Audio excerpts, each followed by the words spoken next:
being spied on, the chaplain snooping around my office, and my house being broken into. Things like that don't happen on military bases. The man I'm interviewing today has 1,200 hours of flying the T-38, followed by the F-15C.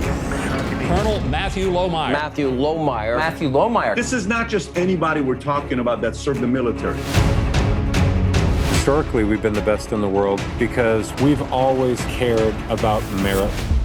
And it's what made the American military the most lethal military on the planet. The entire military is preparing for a fight against China. President Xi is the most ideological leader that China's had since Chairman Mao. Mao said he doesn't need military people. He has an army of indoctrinated kids. They asked me what my pronouns were, and I thought it was incredible to see that inclusion and change.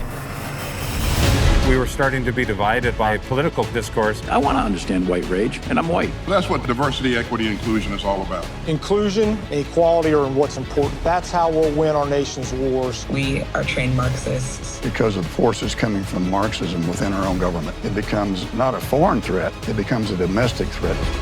The base commander was the ideologue who was pushing a particular political agenda. If you're white, you're part of the problem. Biggest terror threat in this country is white men. Violent white supremacy.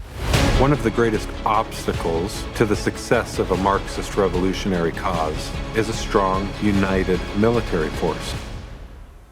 Someone needed to speak up. I got a phone call from my boss's office. He says, I'm gonna have to relieve you of your command for being politically partisan and for publicly criticizing your chain of command. Hadn't done either of those things. Now it's been 2.5 years since I was relieved of my command, and I'm showing up to testify before Congress. He knew that if he didn't speak up, no one else was going to speak up. I think it's because he has a love for his God and his country, and I'm sure it's a scary, scary time for Matt.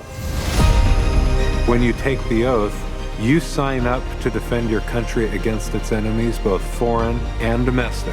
And when we've got people who are parroting Marxist narratives of American history that are anti-American, that tends to have, as a consequence, the detriment of military morale,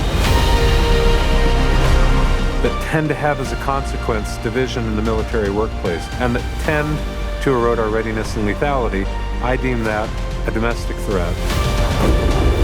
So I chose to speak up about it.